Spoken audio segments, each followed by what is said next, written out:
नमस्कार दोस्तों, आप सभी का स्वागत है विंध्य भारत में। मैं आपके साथ साक्षी गुप्ता। आइए बढ़ते हैं खबरों की ओर। अपने बेतहाशा सपनों में भी क्या आप दो हाथियों के बच्चे को एक साथ उठाने की कल्पना कर सकते हैं? 24 साल की उम्र में द ग्रेट गामा ने यह कारनामा कर दिखाया था। दो बच्चे हाथियों के बजाय उन्होंने 1200 किलोग्राम वजन वाली एक चट्टान उठा ली। जब इस चट्टान को एक संग्रहालय में स्थानांतरित कर दिया गया तो इसे उठाने के लिए लगभग 25 पुरुष लगे थे। 22 मई 1878 को अमृतसर में कश्मीरी परिवार में जन्मे गुलाम मोहम्मद ने द ग्रेट गामा की उपाधि अर्जित की और उन्हें दुनिया के अब तक के सबसे महान पहलवान के रूप में याद किया जाता है। गामा के पिता भी पहलवान मोहम्मद अजीज बख्श थे। अपने पिता की मृत्यु के बाद दतिया के महाराजा ने गामा को ट्रेनिंग देना शुरू कर दिया। जब वह 10 वर्ष का हुआ तब तक गामा पहले से ही घरेलू टूर्नामेंट जीत चुका था। अपने 50 वर्षों से अधिक के करियर में उसे कोई भी नहीं हरा पाया।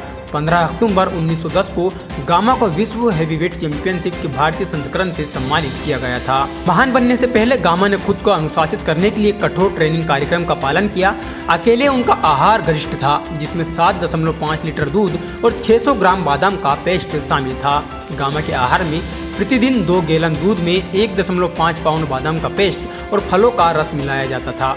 वह रोज 5000 दंड बैठक और 3000 खड़े पुशअप करता और फिर अपने आर्केड में 40 पहलवानों के साथ कुश्ती करता। गामा का पहला बड़ा मुकाबला 1895 में हुआ, जब उनका सामना उस समय के भारतीय कुश्ती दिग्गज रहीम बख्श सुल्तानी वाला से हुआ। रहीम के 6.9 के भारी फ्रेम ने उन्हें जीत के साथ अनुकूल बना दिया, लेकिन गामा एक योग्य दावेदार से कहीं अधिक साबित हुए। उनका मैच घंटों तक चला और गामा को सुर्खियों में लाते हुए मैच ड्रा पर समाप्त हुआ। 1910 में जब गामा अपने पहलवान भाई इमाम बख्श के साथ इंग्लैंड गए तो उन्हें अंतर्राष्ट्रीय चैंपियनशिप के क्षेत्र में प्रवेश करने की अनुमति नहीं दी गई। उन्होंने चुनौती दी कि वह वहां के किसी भी पहलवान को हरा सकते हैं और फिर अमेरिकी चैंपियन बेंजामिन रोलर को सिर्फ 1 मिनट 40 सेकंड में हराने में कामयाब रहे।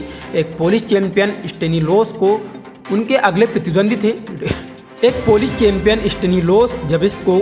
प्रतिद्वंदी थे, जिन्होंने मैच में 1 मिनट में महसूस किया कि गामा उनके लिए बहुत शक्तिशाली था और अगले 2 घंटे 35 मिनट तक मैट पर टिके रहे। इसे कुश्ती समुदाय द्वारा शर्मनाक के रूप में देखा गया। गामा ने जम्बिजिस्को को एक रीमैच के लिए चुनौती दी, लेकिन उसने गामा का सामना करने से मना कर दिया, जिसके बाद उन्हें अंतर्राष्ट्रीय चैंपियन नामित किया गया। विभाजन के बाद गामा पहलवान लाहौर पाकिस्तान में बसने के लिए चले गए। वहाँ मोहनी रोड पर रहते थे, जहाँ एक हिंदू समुदाय भी रहता था। जब युद्ध के बाद भी भीड़ बॉर्डर के दोनों इलाकों के तोड़फोड़ कर रही थी तो वो भी मोहनी रोड पर पहुंच गए।